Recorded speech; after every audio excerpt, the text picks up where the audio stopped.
네, 안녕하세요. 코드맨입니다. 오늘 살펴볼 제품은요, 에디파이어의 MR5 스피커가 되겠습니다. 네, 에디파이어입니다. 제가 3년 전에 MR4를 찍어서 조회수 78,000. 지금 제 채널에서 약소하지만 제일 조회수가 많은 리뷰인데요. 오늘은 에디파이어 MR5를 한번 갖고 나왔습니다.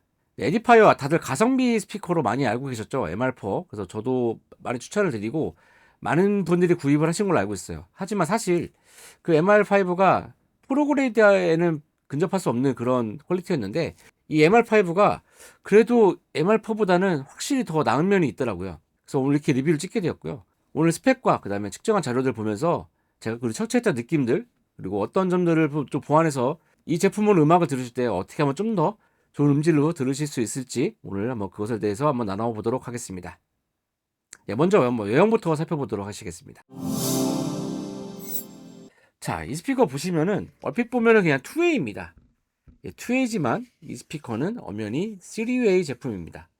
네, 여러분 3웨이입니다. 1인치 실크돔 트위터와 3.75인치 미들 유닛 그리고 잘 보실지 모르겠지만 이 아랫면에 5인치 로우 유닛이 들어가 있습니다.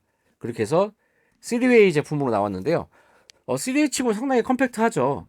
그 비결이 아마도 유닛을 이 가로로 바닥면에다가 넣은 부분이 아마 이 스피커 사이즈를 컴팩트하게 된 요인이 아닐까 생각이 듭니다. 어떤 분들은 이 구릿빛 이 유닛들이 조금 촌스럽다고 생각하시는 분도 있었는데 저는 오히려 좀 더 이게 고급스럽다는 생각도 들거든요. 여러분들 어떠신가요? 저는 그래도 좀 이게 색깔이 은색이나 이런 것보다는 좀 더 고급스러운 느낌이 납니다. 자, 한번 스피커부터 살펴보도록 하죠. 네, 이쪽에 1인치 돔 트위터가 있고요. 이쪽에도 약간 살짝 이렇게 이런 타공들이 아무런 소리에 영향을 줄 것 같진 않지만 다 이런 부분들도 소리에 영향을 주는 그런 부분들로 아마 설계를 했을 겁니다. 그리고 이쪽에 보시면은 미드렌지가 있어요. 3.75인치 금속으로 되어 있는 더스트 캡이 있고 약간 카본처럼 보이는 그런 재질로 된 미들 유닛이 있습니다.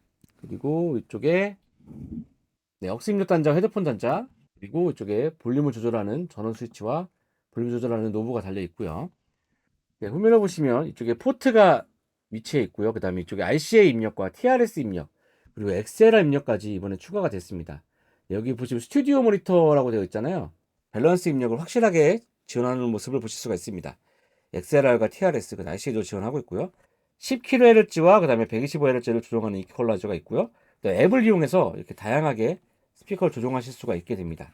이쪽에 멀티핀으로 해서 스피커 아웃을 나가게 돼 있어요. 파일레스 오디오 인증 마이크도 이렇게 있죠. 이제 전원인 팔자 코드를 해서 100V에서 240V 프리볼트로 공급이 되게 됩니다. 이 스피커가 이쪽에 액티브통, 패시브통으로 되어 있는데 멀티핀 단자로 연결이 되는데 왜냐하면 이 제품 같은 경우는 제가 3웨이라고 말씀드렸잖아요. 3웨이다 보니까 스피커 선이 많이 필요합니다. 하이 두 가닥과 미드레인지 두 가닥 그리고 로우까지 하면 6가닥이 필요하죠. 총 6가닥이 필요하다 보니까 저런 멀티핀 커넥터를 사용한 것 같아요. 구성품으로 이제 오디오 케이블하고 전원 케이블이 증정이 되고요. 그 다음에 이렇게 스피커 좌우 링크하는 케이블인데 2.5m로 꽤나 긴 길이를 보여주고 있습니다. 스피커를 좌우로 멀리 벌려놨을 때 이 케이블이 짧으면은 사실 구하기가 쉽지 않거든요. 그래서 일부러 넉넉하게 2.5m를 넣어준 것 같아요. 집이 너무 길다 생각하시는 분들은 저처럼 이렇게 짧은 케이블을 구매하셔도 되겠습니다. 우리가 보통 말하는 S비디오 케이블 기억하실지 모르겠지만 S비디오라고 하는 그런 라인하고 똑같은 핀 배열을 갖고 있는 그런 케이블입니다. 자, 그러면 한번 스피커 스펙을 한번 보면서 또 이야기를 나눠보도록 하겠습니다. 예, 스피커가 3웨이이기 때문에 앰프가 3대가 들어가 있습니다. 트래블, 하이, 미드, 로우 해서 10W, 15W, 30W의 앰프가 들어가 있고요. SMB는 그게 아주 좋은 편은 아니네요. 85dB로. 그 다음에 블루투스는 V6 버전 들어가 있고요. 무게는 10.38kg 이고요. 그 다음에 헤드폰 단자는 네, 이렇게 들어가 있고, 네, 5인치 우퍼 드라이버와 3.75인치 미드 드라이버, 그 다음에 1인치의 실크돔 트위터, 이렇게 들어가 있습니다. 아까 말씀드린 대로, 잭 타입은 이렇게 들어가 있고요. 코덱은 LDAC과 SBC를 지원합니다. 그래서 아주 고음질의 코덱도 지원을 하고 있고요. 그 다음에 크로스오버는 베이스와 미드, 그러니까 로우와 미드 사이에 155Hz, 그 다음에 미들과 트래블은 2.6kg의 크로스오버를 갖고 있습니다. 그 주파수 레인지가 46Hz에서 40kHz, 네, 어마어마한 주파수 레인지를 보여주고 있네요. 여기 입력 감도들이 표시가 되어 있고요. 크기들도 이렇게 되어 있고, 네, 음압 감도가 1m에서 101dB로 꽤나 그래도 큰 편에 속하는 그런 스피커가 되겠습니다. 이 스피커가 이렇게 1인치 돌트 히터가 있고, 그 다음에 이쪽에 3.75인치 미드 드라이버, 그리고 베이스, 롱스로우 우퍼라고 되어 있네요. 이스커전이 큰 그런 유닛이라고 보실 수가 있겠어요. 그래서 이 소리가 이 아래로 해서 포토에서 바람식으로 빠지게 되어 있는 그런 스피커가 되겠습니다. 제조사에서 보여주고 있는 스펙인데요. 좀 하이가 살짝 부스되어 있고, 그 다음에 여기 플랫한 성향의 그런 스피커를 보여주고 있어요. 하이도 여기 50kHz까지 다 측정한 그래프가 보이고요. 실제로도 이렇게 나오는지 한번 제가 측정한 그래프도 한번 보면서 이야기를 나눠보도록 하겠습니다. 네, MR5는 이제 뮤직 모드와 모니터링 모드가 있습니다. 그래서 먼저 모니터링 모드부터 볼게요. 모니터링 모드의 그래프는 이렇게 측정이 됐습니다. 이 측정 값이 무조건 절대적이진 않지만, 그래도 보시면은 아까 보셨던 그래프처럼 이렇게 45Hz까지 막 플랫하게 나오진 않았어, 제 환경에서는. 그리고 이쪽에도 하이가 살짝 올라가 있고, 이런 부분들이 보이죠, 2kHz에. 그러니까 크로스오버 부분에서도 약간 좀 솟아오른 부분들이 있었고, 뮤직으로 한번 볼게요. 뮤직으로 하면은 좀 더 로우가 많아지고 하이도 많아지는 것을 보실 수가 있습니다. 퀄라이저들을 조정하는 게 있잖아요. 로우 125Hz로 플러스를 최대를 하면은 여기까지 커지고요. 마이너스 하면 여기까지 내려가게 됩니다. 그러니까 아마도 그냥 이런 모니터링 모드에서 로우를 끝까지 올려야지 아까 제조사에서 보여줬던 그런 이퀄라이저처럼 이렇게 끝까지 나온다고 보실 수가 있겠어요. 단순히 그냥 뭐 측정한 게 아니라 이런 거에 다 적용해서 이렇게까지 할 수 있다. 그러니까 그렇게 해서 찍은 그래프가 아닌가 싶어요. 노멀인 상태라기보다는. 그리고 하이도 최대로 부스트하면 이 정도까지 커지고요. 이렇게까지 날아갑니다. 이 한 칸에 3dB니까 꽤나 커지는 거 보실 수가 있어요. 그리고 데스크탑 컨트롤을 켰을 경우는 이런 식으로 해서 이쪽 미들 쪽을 깎으면서 제어하는 모습을 보실 수가 있고요. 그 다음에 어쿠스틱 스페이스라는 것도 있는데 여기도 2dB가 살짝 내려가고요. 4dB를 깎으면 저렇게 내려갑니다. 로컷을 24dB 하면 이렇게 되고요. 그 다음에 로컷을 12dB 하면 이렇게 됩니다. 이런 식으로 해서 깎이는 것을 보실 수가 있습니다. 그리고 MR 커스텀이라고 되는 건 이제 어플로 해서 하는 건 방법인데, 어플로 해서도 하이가 3dB 올리고 3dB 깎고, 그 다음에 62Hz 이렇게 올렸다 내렸다 할 수 있고요. 1kHz도 이렇게 올렸다 내렸다 이렇게 반응을 하시는 걸 보실 수가 있어요. Q 값이 꽤나 넓습니다. 아주 좁게 조정되는 타입은 아니고요. 이따가 그 어플을 보면서 또 이야기를 나누도록 하겠습니다. 그리고 액티브와 패시브의 편차도 봐야 되는데요.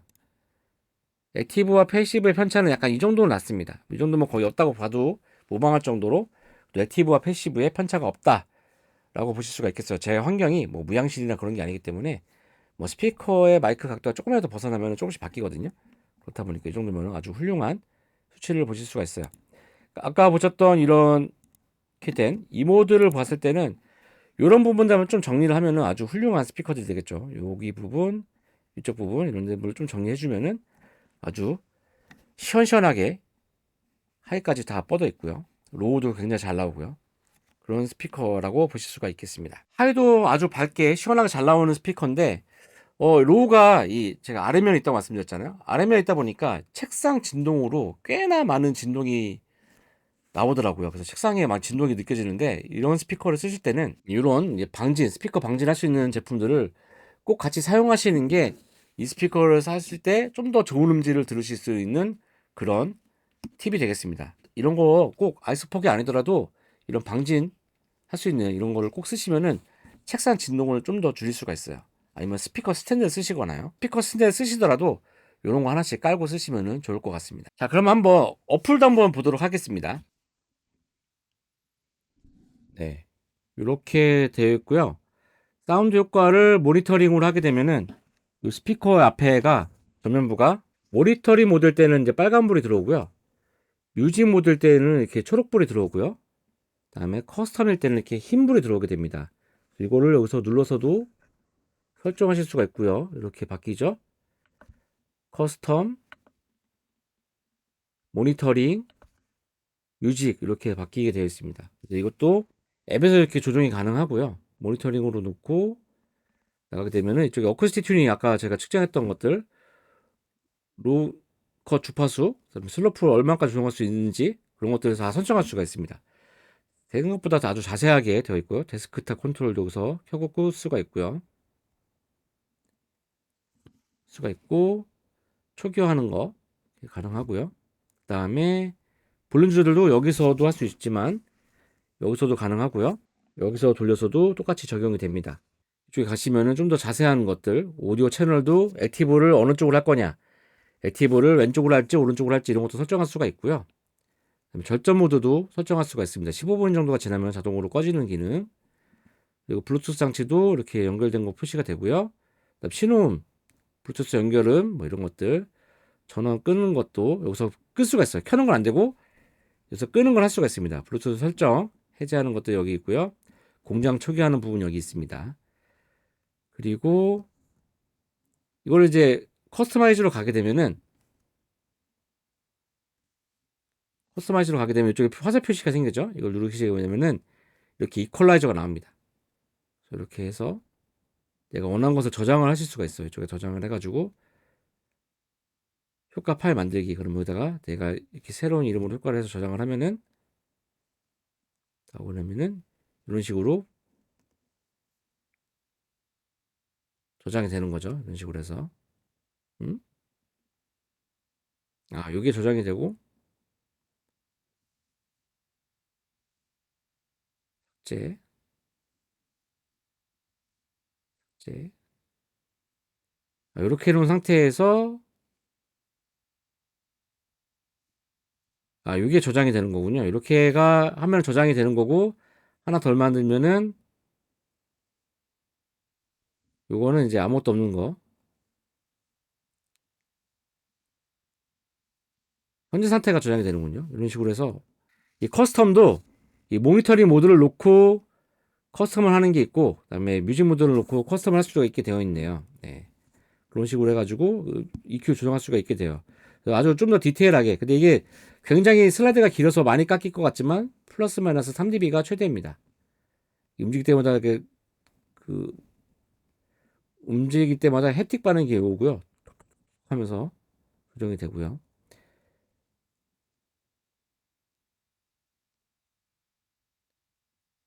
한 9밴드로 조정이 되기 때문에 꽤나 디테일하게 조정을 해서 들으실 수 있기 때문에 좀 더 좋은 음악, 좀 더 내 방에 맞는 그런 커스터마이징 해서 들으실 수 있는 그런 스피커가 되겠어요. 이름도 바꿀 수가 있네요, 여기다가. 요즘에 그 스튜디오 모니터들도 대부분 이제 이퀄라이저 조정할 수 있는 그 DSP를 많이 열어놓는 경우들이 있거든요.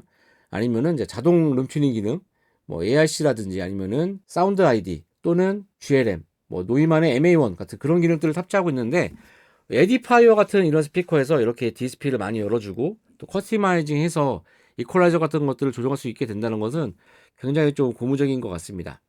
가격대가 한 20만 원 정도 하고 있어요. 국내 정식 유통되는 것들은.